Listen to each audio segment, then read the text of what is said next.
I'm seeing a full house again. I'm very, very excited. Thank you for coming. My name is Boton Bognar. I'm the co-founder and CEO of Pillantásh, and I'm here with my friend and colleague Saurabh Louis, who is helping me to give the live demo at the end of my presentation. So let's jump into why I am doing this. What is my background? What keeps me up and awake every night even? Well, I'm into connecting the digital and the physical world, or I should say physical and digital in order, in chronological order. For that, I founded and co-founded 2 startups. One is digitizing the very physical space or spaces, mostly indoor and pedestrian. From the human perspective, we built a head-worn scanning device to digitize the world as we see it. On the other hand, the other startup, Pillantásh, is providing a software which gives the possibility to interact with this content with the eyes only. And this is the startup I'm about to talk today. You heard me talking about hands-free, why I'm so keen on hands-free for XR, and then why I believe that this is just as important as the touchscreen for the smartphone. Well, I mean, you can imagine the smartphone, if you would have to have a keyboard all the time. I think a famous company tried it with a clickety-click, and then all of a sudden they went out as soon as iPhone introduced the user interface in a proper manner, how humans interact with that surface. So what does that mean for the XR? For XR, I believe the eye interaction is critical to complement voice and hand gestures. Why? Because voice and hand gestures can be very, very awkward in social context. I mean, here's a conference, some of you are typing or bored and say like, okay, I'm gonna check a text message. Or, better yet, you're flying and then you are sitting in the middle seat on an intercontinental flight. You want to carry on with your digital life. Hand gestures, talking to your device on your head would be very awkward rather, right? I mean, these have their places, but something is missing. Interacting with content in a very quiet, in fact, invisible way. And XR experiences are magical. They are about augmenting the human to be more, not only more productive, but enjoying our day-to-day life and just to roll by it. And then plus there is a very, very specific environment, the enterprise environment. Why? Because they are not only first adopters, now we know, but they're also using the hands heavily. Let me give you 2 examples here. Look at the doctors deeply in somebody's body with hands, 3 of them. Do you think that they will just pull up one of the hands and then enlarge an image, right? Or will they talk to their device while they are in an operational context? I don't think so. Or look at the assembly line worker, where the very idea of the assembly line worker, doing with the hand stuff. You cannot ask these people to drop the tool while they are rewiring or pulling things together. You need another modality to interact. I'm not saying that the eye gestures are as good as, let's say, typing with 10 fingers, but are touch screens as good as typing with 10 fingers? Of course not. All of us use a claviature when we want to do something excessive and write something long. But we can carry on with our digital life just by using a smartphone and our fingers. So I believe that eye gestures will be the same for XR. And then in this regard, I believe that eyes are providing a hands-free 3D interaction for XR because XR is inherently 3-dimensional.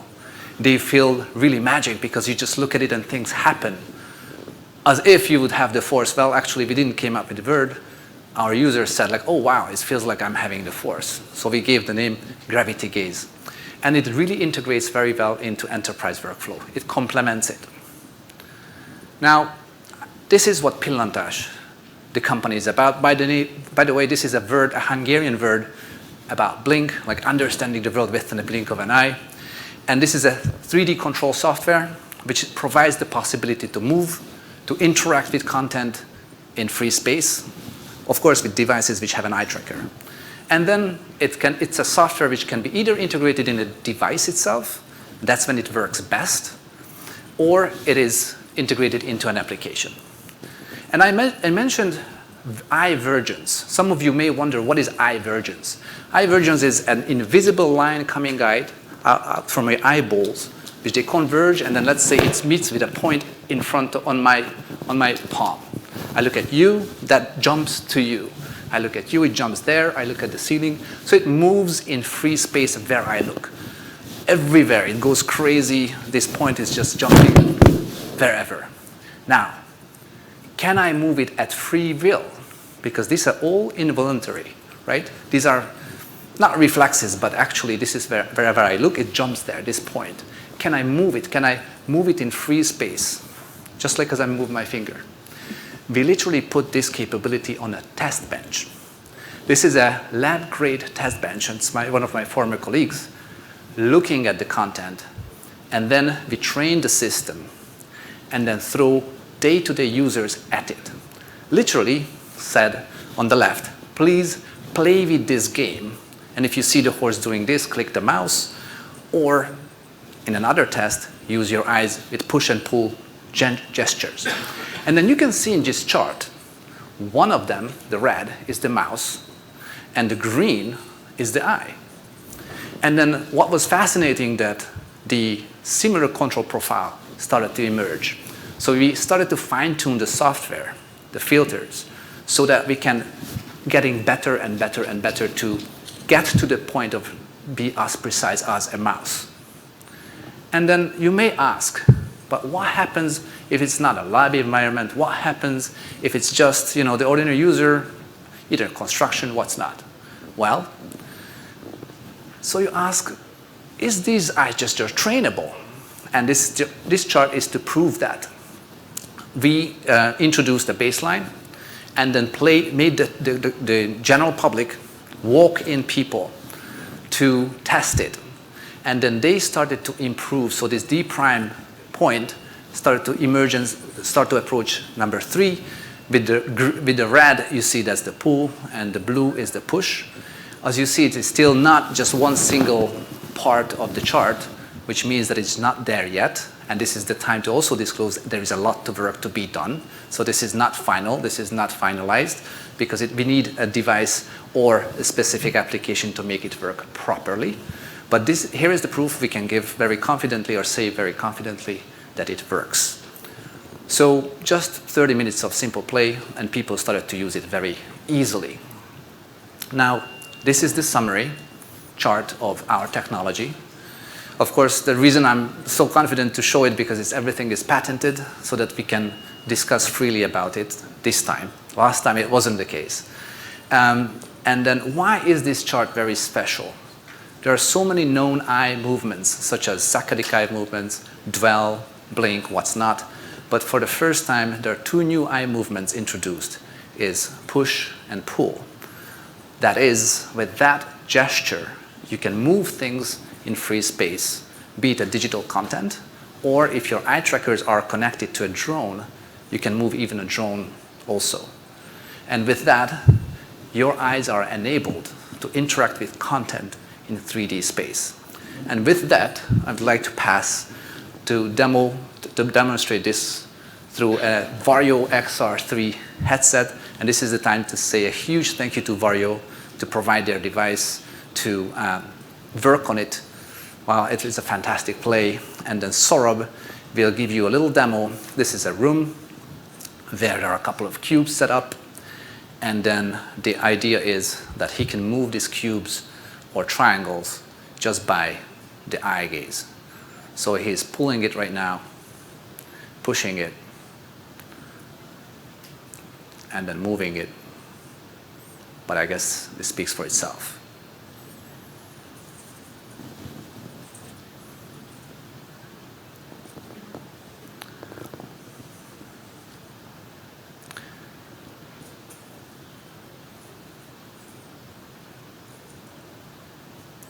So more refinement coming, more refined movement can be done. Again, it is heavily has to be tuned to the device or to the application. And then our idea is to take it one step further when it's actually universally as a plugin can work. Now, I know that there will be some scientists in the crowd So I will get those questions, some other questions. So we'll come to the Q&A. Before that, however, there is another scene, the medical scene, when that's more like in a situation when a doctor is operating and there is a 3D scan of a skull. And this is where it's something you can push and pull that frame so to put it to the proper point wherever your patient you want to examine.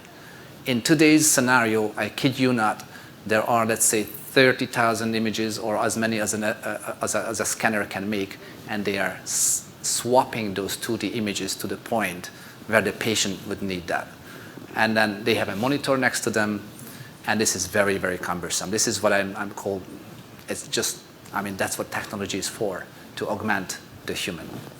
And in this case, if it would be in an operational scenario, the kind of viewpoint can be placed, and the doctor could carry on with the hands working on it. So this is for the demo, and then also please do visit our booth tomorrow at the expo floor. You can try it for yourself. Would be very curious to gain some feedback. And thank you so much. I hope that you have some questions, because I cut it purposefully short so we can adventure wherever you would like to with the questions. So thank you so much.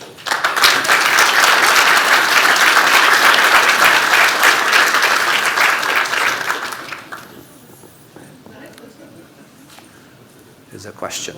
Yes. Hi, thanks for the great talk. I'm Neil from Ad Hoc Microsystems. It's a two-part question. What kind of resolution do you need on vergence, maybe in diopter units? I knew that there are some good questions here.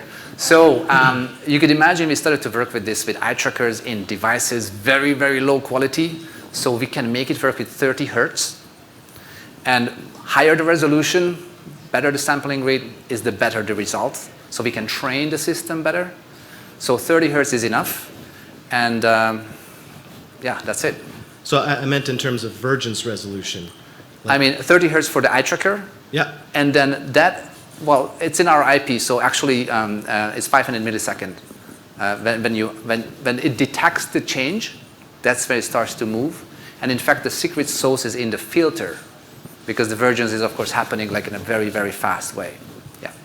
And I guess the second question is, does it help to have some visual cues for near and far depth to train people on how to push and pull? Absolutely. So as the brain works, we are so 3D species. We tried in a 2D scenario as if it would be 3D, and actually so many screens are just literally actually 2D. Your brain is screwed that you think it's 3D.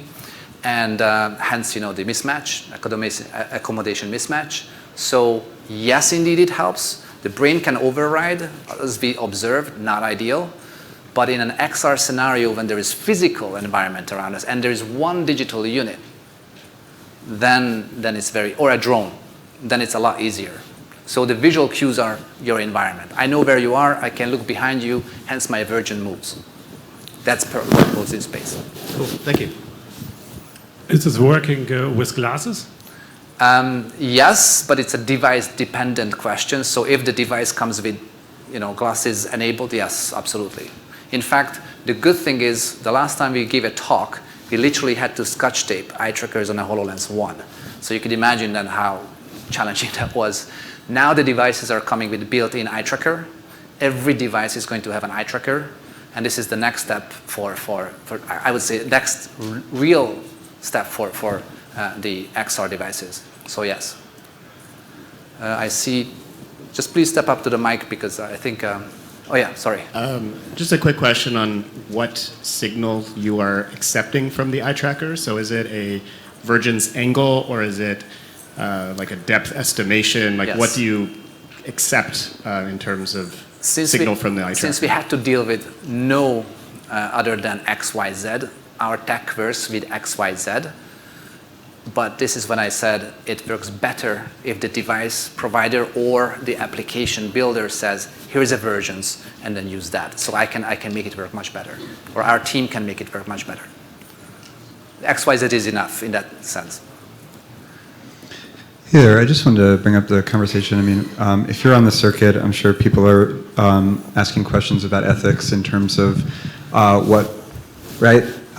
So how do you respond to those questions, or is it up to the people who leverage your platform to set the standard of ethics themselves, in which case would you introduce any sort of framework or declaration of ethics for the folks who leverage your platform? Thank you so much. So the reason why I feel very happy about this question, because this question probably came up, or sorry, did not come up with the touch screen. So whenever you move your finger, probably the people know what your interest was, what you have done in the name of, I would like to improve my product. Now, with the eye tracker, it's very different because your interest, what you're excited about. So in that regard, I am very concerned. But the good news is that this technology does not have to leave the device itself, just as the touch screen information and data does not have to leave the device itself. So it will be, at the end of the day, up to the device builders if they let that happen. I think some will make that work, some doesn't want to make that work. But in that note, yes, there is an XR guild. I would recommend that formation. There are other formations who are promoting privacy and safety. When we talk about children, that's purely safety. Obviously, privacy translates into that. So I'm very concerned indeed. So eye tracker, just as many technologies before, it's one of those we have to be extremely careful and considerate. Hello, you mentioned that you were happy sharing the chart because you filed IP. Yes. I have questions that are business related for like a developer like myself. What exactly is covered under IP? Yeah. Is it the push and pull? Because it's very cool, very good demo with the Vario headset. Or is it the way that you achieve that?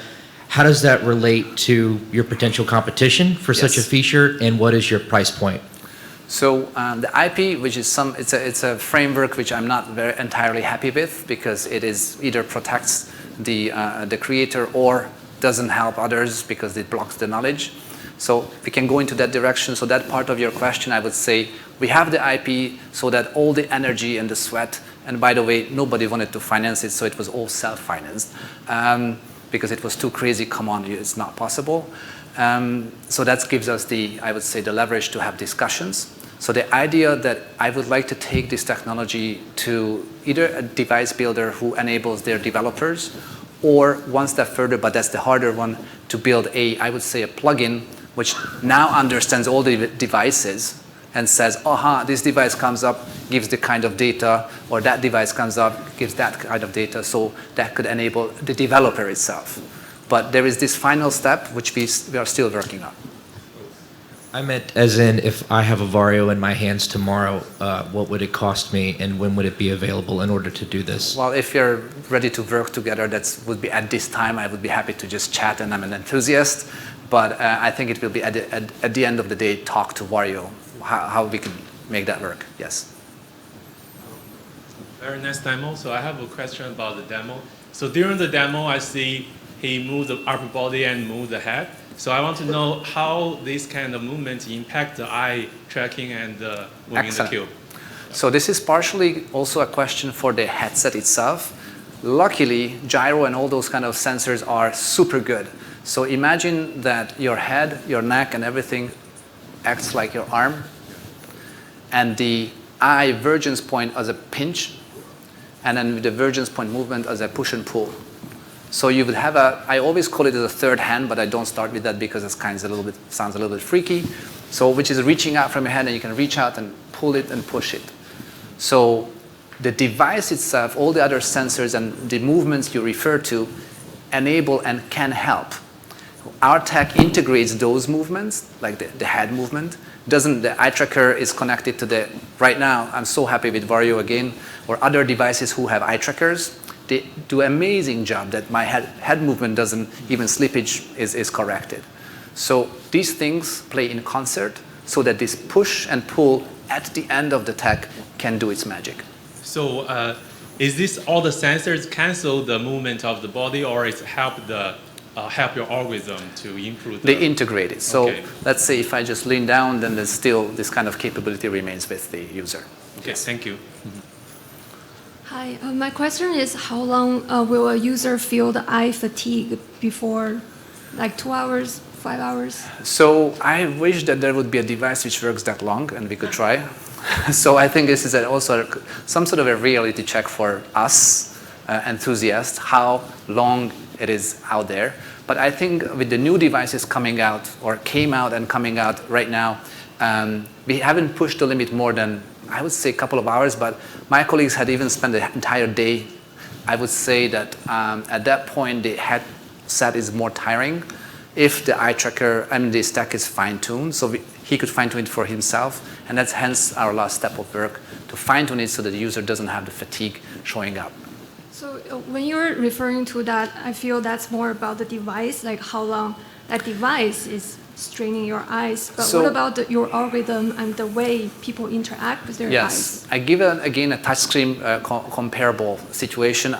I don't know if anybody remembers the very first time they used a phone-based touchscreen. My very first test was this. How fast could I move my hand so that the thing stops really tracking the touch, right? Right now it's not possible to do because all of them are so good. Therefore, the device was so fine-tuned to the touch, and it was built in the hardware firmware level so that it was perfect. So I wish that device makers make it so perfect so that this question will not be a question at that point, because the vergence-based interaction, by the way, blink-based interaction, and so the many others which are out there since 30 years. But the divergence-based also just a natural interaction.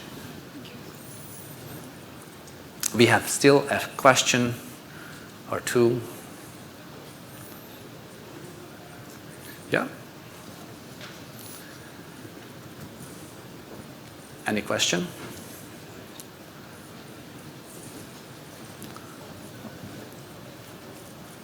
Thank you so much for your talk. I was wondering about what would be the next steps for the company. For next steps, the very idea of moving this out to the public, out to enterprise. So there is this final touch which is necessary. This is what we are working on right now. And as I said, there are two paths. Either it lives at the device level or lives at the application level. It is more ideal if it's at the device level, but we can make it, as you see, this is just flying on above the device itself, the device stack. So these are the two directions we are working on right now.